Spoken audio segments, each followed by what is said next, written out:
Hello दोस्तों, कैसे हैं आप सब। स्वागत है मेरे यूट्यूब चैनल पर।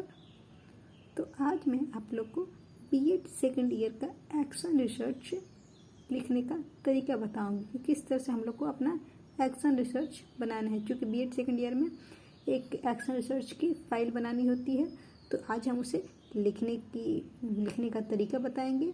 तो लिखने का तरीका जानने से पहले मेरे चैनल को लाइक एंड सब्सक्राइब कर दीजिए एंड ज़्यादा से ज़्यादा शेयर कीजिए ताकि और लोगों को भी इससे मदद मिले और मुझे भी थोड़ा सा वीडियो बनाने में और ज़्यादा रुचि है। तो इसलिए आप मेरे चैनल को लाइक एंड सब्सक्राइब किया कीजिए। ठीक है, तो चलिए अब हम लोग एक्शन रिसर्च लिखने की शुरुआत करते हैं। सबसे पहले हम लोग यहाँ पे बीएड सेकेंड ईयर लिख लेंगे। ठीक है, उसके बाद हमारा ऊपर टॉपिक बन जाता है एक्शन रिसर्च। ठीक है, और फिर उसके बाद हमारा होता है a model of experimental project of action research,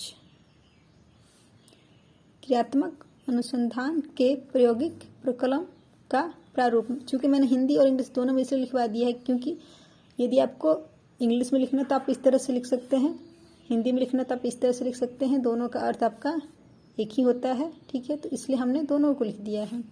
अब इस तरह से कुछ कुछ हमारा टॉपिक होता है जिस पर ही हमारा एक्शन रिसर्च बनता है। ठीक है, इन्हीं कुछ टॉपिकों पे हमारा एक्शन रिसर्च बनता है। तो पहला होता है हमारा योजना का शीर्षक, दूसरा हो जाएगा अनुसंधानकर्ता, फिर योजना की पृष्ठभूमि, अनुसंधान का उद्देश्य, विद्यालय के लिए योजना का महत्व, फिर अगला टॉपिक जो समस्या का क्षेत्र, समस्या का विशिष्ट रूप, समस्या के कारणों का विश्लेषण, क्रियात्मक परिकल्पनाओं का निरूपण, उसके बाद होता है मूल्यांकन और फिर हमारा अंतिम होता है अनुसंधान की टिप्पणी। ठीक है, तो इन टॉपिकों पे हम लोग को अपना एक्शन रिसर्च बनाना होता है। ठीक है, तो देखिए पहले हमारा होता है योजना का शीर्षक। तो हम बनाएंगे यहाँ पे योजना का शीर्षक। तो इसमें चूँकि मैं कंप्यूटर विषय के बारे में लिख रही हूँ, मैं हिंदी का भी आपको अगले वीडियो में लिख के दे दूँगी। फिलहाल मैं आपको कंप्यूटर विषय का एक्शन रिसर्च बनाकर दिखा रही हूँ किस तरह से हम लोग को बनाना है। तो हो जाएगा हमारा कंप्यूटर विषय के छात्रों द्वारा विद्यालय के कंप्यूटर का संतोषजनक उपयोग न किए जाने की प्रवृत्ति को हटाने के लिए अध्ययन करना। ये हमारा हो जाएगा योजना का शीर्षक में।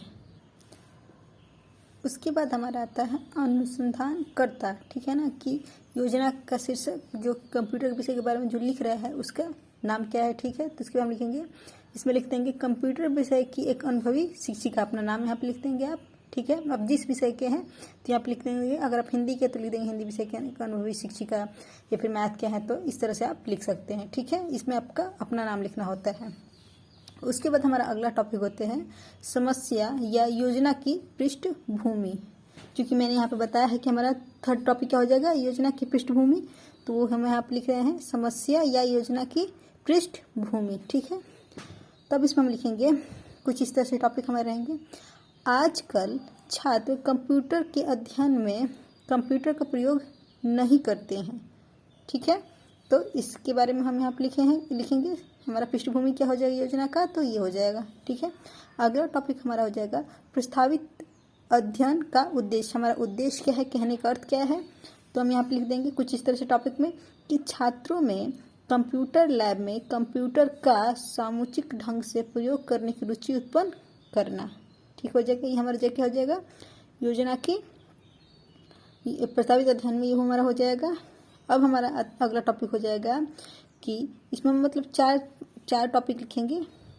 अगला टॉपिक हमारा हो जाएगा कंप्यूटर के अध्ययन में कंप्यूटर की उपयोगिता एक महत्व को समझाना। ठीक है ना, ये हमारा अगला हो जाएगा। अगला हो जाएगा कि कंप्यूटर लैब के प्रयोग से कंप्यूटर की पाठ्य पुस्तिका सरल एवं बोधगम्य हो सकती है एवं उसकी अवधारणा को स्थायी बनाया जा सकता है। तो ये हो जाएगा, क्योंकि आप देखते हैं कि जब कंप्यूटर लैब का प्रयोग बच्चे करते हैं तो वो पाठ्य पुस्तक को अच्छी तरह से समझ पाते हैं। ठीक है, तो ये हमारा हो जाएगा तीसरा। अगला टॉपिक हो जाएगा समस्या का महत्व। समस्या का क्या महत्व है, तो इसके बाद हम लिखेंगे इसमें कंप्यूटर का अध्ययन छात्रों के लिए समान ज्ञान की दृष्टि से तथा मानव की क्रियाओं पर कंप्यूटर के प्रभाव की दृष्टि से महत्वपूर्ण है। ठीक है ना, ये हमारा कंप्यूटर पढ़ने का महत्व होता है। ठीक है, तो इसको हम यहाँ पे इस तरह से लिखेंगे। अब हमारा आता है समस्या का क्षेत्र। जो हमारी समस्या है उसका क्षेत्र क्या है, तो लिख देंगे इसमें हम कि शिक्षण अधिगम व्यवस्था को प्रभावशाली बनाने के साथ साथ शिक्षण सामग्रियों की सहायक वस्तुओं या उपकरणों को महत्वपूर्ण बनाना। ये हमारा जो है क्या हो जाएगा, समस्या का क्षेत्र हो जाएगा। ठीक है, इसमें हम ये लिखेंगे। अब समस्या के विशिष्ट रूप में क्या लिखेंगे, तो हम लिखेंगे कि विद्यालय के कक्षा 8 के छात्रों द्वारा कंप्यूटर का प्रयोग 5वीं या 6ठी घंटे में ना किए जाए। ठीक है ना, जो विद्यालय के बच्चे हैं वो 8 क्लास के बच्चे हैं वो 5वीं या 6ठी घंटे में ये कंप्यूटर का प्रयोग करने लगते हैं, तो जो कि गलत बात है। ठीक है ना, अब अगला हमारा टॉपिक हो जाएगा समस्या के कारणों का विश्लेषण। ठीक है, तो इसके लिए हम लोग यहाँ पे 4 कॉलम बनाएंगे। ठीक है, पहले में हमारा हो जाएगा कारण, दूसरा में उसका प्रमाण देंगे हम, फिर बताएंगे तथ्य या अनुमान से हम बता रहे हैं, फिर उसके बाद फिर हमारा हो जाएगा शोधकर्ता का नियंत्रण, कि शोधकर्ता का इस पर कितना नियंत्रण है। ठीक है, तो पहला कारण क्या हो जाएगा कि शिक्षक कंप्यूटर के प्रयोग के लिए बल नहीं देते हैं। मतलब इसमें यह है कि जो शिक्षक है वो कंप्यूटर पढ़ाने पर बच्चों पर बल नहीं देते हैं। तो प्रमाण में क्या हो जाएगा, ये हमारा अनुमान है कि शिक्षक नहीं शायद बल देते इसलिए बच्चे रुचि नहीं ले रहे हैं। ठीक है, अब इसमें अनुमान या तथ्य में क्या हो जाएगा, तो ये तथ्य हो जाएगा। ठीक है, शोधकर्ता के नियंत्रण में लिखेंगे कि शिक्षक के नियंत्रण में है, मतलब शिक्षक नियंत्रण में है, उन्हें बल दें लेकिन वो बल नहीं देते हैं।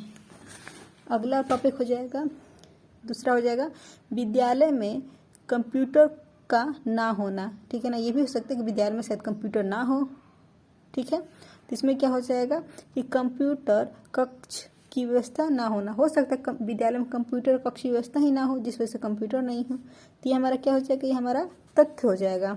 ठीक है, अब इसमें क्या हो जाएगा, हमारा शोधकर्ता नियंत्रण में लिखेंगे कि प्रधानाचार्य के सहयोग से नियंत्रण हो सकता है। प्रधानाचार्य से हम लोग पूछकर उनके सहयोग से हम लोग कंप्यूटर को वहाँ पे ला सकते हैं। ठीक है ना, या कक्ष बना सकते हैं, तो ये हम शोधकर्ता का नियंत्रण लिखेंगे। ठीक है ना, तीसरा हो जाएगा छात्रों के पास कंप्यूटर या लैपटॉप का ना होना। छात्रों तीसरा टॉपिक में हो जाएगा कि छात्रों के पास कंप्यूटर या लैपटॉप नहीं होगा शायद इस वजह से। उसमें हमारा अगले में हो जाएगा प्रमाण में क्या लिख देंगे कि शिक्षक छात्रों से कक्षा में पूछताछ द्वारा पुष्टि कर सकता है। पूछताछ के द्वारा पता करेगा किसके पास कंप्यूटर है, लैपटॉप है कि नहीं है। ठीक है, तो इसमें हमारा तथ्य और अनुमान में क्या हो जाएगा, तथ्य और अनुमान दोनों हो जाएगा। हो सकता है कि तथ्य भी होगा और अनुमान भी होगा, दोनों में से कोई एक हो सकता है। इसमें अब हम क्या लिखेंगे शोधकर्ता में कि शिक्षक के नियंत्रण में नहीं है। अब बच्चों से पर्सनली पूछना शिक्षक के नियंत्रण में ये नहीं है। ठीक है ना, तो हमारा हो जाएगा शोधकर्ता के नियंत्रण में। अब हो जाएगा चौथा में शिक्षकों द्वारा कंप्यूटर का शिक्षण के समय प्रयोग न करना। हो सकता है कि शिक्षक पढ़ाते कंप्यूटर के घंटे के समय कंप्यूटर का प्रयोग नहीं करते होंगे, सिर्फ किताबों से ही पढ़ा देते होंगे। ठीक है, तो इस वजह से भी बच्चे नहीं सीख पा रहे हैं। ठीक है ना, तो अब हो जाएगा हमारा प्रमाण में क्या लिख देंगे कि अध्ययन के अनुभव पर आधारित है। हो सकता है वो अध्ययन के अनुभव पर ही अपना पढ़ा देते होंगे। ठीक है, अभी हमारा तथ्य और अनुमान दोनों हो जाएगा। ठीक है ना, शोधकर्ता के नियंत्रण में लिखेंगे शिक्षक के नियंत्रण में है। ये शिक्षक नियंत्रण में है कि वो क्या करे कि उन्हें कंप्यूटर पढ़ाए। ठीक है ना, कंप्यूटर का जानकारी दे। ठीक है, अब अगला टॉपिक हमारा हो जाएगा, अगला टॉपिक हो जाएगा क्रियात्मक परिकल्पना साक्षरता के लिए रूपरेखा। ठीक है ना, ये हमारा अगला टॉपिक हो जाएगा। इसमें हम इस तरह से 4 कॉलम बनाएंगे। ठीक है ना, पहले में लिखेंगे हम कार्य को आरंभ किया जाए, दूसरे में विधि, किस विधि से आरंभ करें, फिर अपेक्षित साधन क्या हो जाएगा, और तीसरे में चौथे में हो जाएगा समय। ठीक है ना, तो पहले टॉपिक में हम क्या लिखेंगे, पहले में कि किन किन छात्रों के पास कंप्यूटर हैं यह पता लगाया जाए। ठीक है ना, तो यह कैसे पता लगाया जाएगा, तो विधि में हम लिखेंगे अध्यापक पूछताछ करके सूची बनाएंगे, सूची बना कर पता लगाएंगे। ठीक है ना, अपेक्षित साधन में क्या हो जाएगा, वो पूछताछ के माध्यम से ही पता करेंगे। समय कितने दिन का समय लगेगा, तो 1 दिन में जाहिर सी बात पता चल जाएगा। ठीक है, अब दूसरे में हो जाएगा छात्रों को कंप्यूटर या लैपटॉप खरीदने के लिए कहा जाए। ठीक है, ये हमारा प्रारंभ में दूसरा पॉइंट हो जाएगा। तो इसमें हम विधि में क्या लिखेंगे, छात्रों को अच्छी तरह कंप्यूटर के बारे में बताया जाए, उन्हें उस चीज़ की जानकारी दी जाए कि कंप्यूटर रखने के फायदे क्या है, उन्हें उस तरह से बताया जाएगा तो वो उसे खरीद पाएंगे। ठीक है ना, ये हमारा विधि में हो जाएगा। अपेक्षित साधन क्या हो जाएगा, इसके लिए अभिभावकों को सूचित किया जाए। बिना पेरेंट्स से पूछे तो हम उन पे दबाव नहीं डाल सकते हैं, तो इसलिए हम पहले अभिभावक को सूचित करेंगे कि बच्चों को कंप्यूटर खरीद के दे दें। ठीक है ना, तो इसके लिए कितना समय लगेगा, 1 सप्ताह का। अब तीसरा हो जाएगा, निर्धन छात्रों के लिए विद्यालय के कंप्यूटर की सुविधा प्रदान की जाए। ठीक है ना, यदि हो सकता है उसमें तो एक जैसे तो सारे बच्चे होंगे नहीं, कोई निर्धन भी होगा, तो उसके लिए क्या किया जाएगा, विद्यालय के द्वारा ही उन्हें कंप्यूटर की सुविधा प्रदान की जाए। ठीक है ना, तो उसके लिए क्या करेंगे, सबसे पहले निर्धन छात्रों की सूची बनाएंगे कि कौन कौन बच्चा निर्धन है। ठीक है, फिर उसके बाद क्या करेंगे, प्रधानाचार्य से कंप्यूटर की व्यवस्था करने का आग्रह किया जाएगा। ठीक है ना, ये हम लिखेंगे। फिर अब इसमें पूछेगा समय कितना लगेगा, तब ये तो तय नहीं है कि कितने दिन में मतलब प्रधानाचार्य उन्हें देंगे निर्धन छात्रों को पढ़ने के लिए। ठीक है, तो ये तो समय तय नहीं है, तो यहाँ पर लिख देंगे तय नहीं है। ठीक है, चौथा टॉपिक हो जाएगा, कंप्यूटर के घंटी में कंप्यूटर का प्रयोग करने का निर्देश दिया जाए। अब बच्चों पे कंप्यूटर की घंटी में सिर्फ कंप्यूटर ही पढ़ने का निर्देश दिया जाए, या फिर अध्यापक को भी ये निर्देश दिया जाए। ठीक है ना, तो इसमें क्या हो जाएगा, अध्यापक कंप्यूटर लैब में छात्रों को की कंप्यूटर प्रयोग का निरीक्षण करेगा। अगर आप लैब दे रहे हैं बच्चों को पढ़ने के लिए, तो छात्र शिक्षक का क्या काम रहेगा कि वो देखेंगे कौन सा बच्चा कंप्यूटर पे मतलब पढ़ाई कर रहा है या कुछ गेम खेल रहा है, तो ये सब निरीक्षण करने का कार्य किसका हो जाएगा, अध्यापक का हो जाएगा।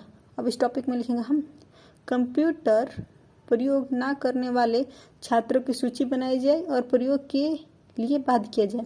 अब उसमें निरीक्षण करने के बाद अध्यापक देखेंगे कौन सा बच्चा कंप्यूटर का प्रयोग नहीं कर पा रहा है। ठीक है ना, उसका सूची बनाएगा और फिर उन्हें कंप्यूटर का प्रयोग करने के लिए बाध्य करेगा कि आप करते जाओगे तो अपने आप सीख जाओगे। ठीक है ना, तो उन्हें पूरी तरह से बात किया जाएगा। ठीक है, अब हमारा इसमें कितना समय लगेगा, तो 1 सप्ताह का समय लगेगा।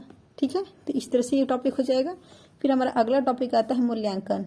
ठीक है, मूल्यांकन में हम लिखेंगे कि क्रियात्मक परिकल्पना की पुष्टि के लिए शिक्षक निरीक्षण, प्रश्नावली तथा परीक्षण की सहायता से समस्या से संबंधित आंकड़ों का संग्रह करेगा, जिससे वांछित निष्कर्ष की पुष्टि हो सकेगी। ठीक है ना, ये हमारा मूल्यांकन में हो जाएगा। अब यहाँ पे अनुसंधानकर्ता की टिप्पणी, मतलब हमारी टिप्पणी क्या होगी, तो हम लिखेंगे, प्रयुक्त क्रियाकलाप परिकल्पना के आधार पर अनुसंधानकर्ता उन प्रवृत्तियों पर टिप्पणी करेगा तथा छात्रों में सुधार हुआ या नहीं के संबंध में निर्णय ले सकेगा। ये हमारा हो जाएगा अनुसंधानकर्ता की टिप्पणी में। ठीक है ना, ये हम इस तरह से लिखेंगे। तो इस तरह से हमारा एक्शन रिसर्च की पूरी तरह से लिखेंगे हम लोग। इस तरह से एक्शन रिसर्च आप देख सकते हैं कि इन टॉपिकों पे हम लोग को एक्शन रिसर्च अपना बनाना होता है। ठीक है, तो आई होप आप लोग को अच्छी तरह से समझ में आ गया होगा कि हमें कैसे कैसे एक्शन रिसर्च बनाना है। तो यदि आप लोग को मेरे पढ़ाने का तरीका अच्छा लगा हो तो लाइक एंड सब्सक्राइब एंड ज़्यादा से ज़्यादा शेयर करें, ताकि हमें भी और वीडियो बनाने में मज़ा आए। तो आप लोग लाइक एंड सब्सक्राइब करें। Thank you.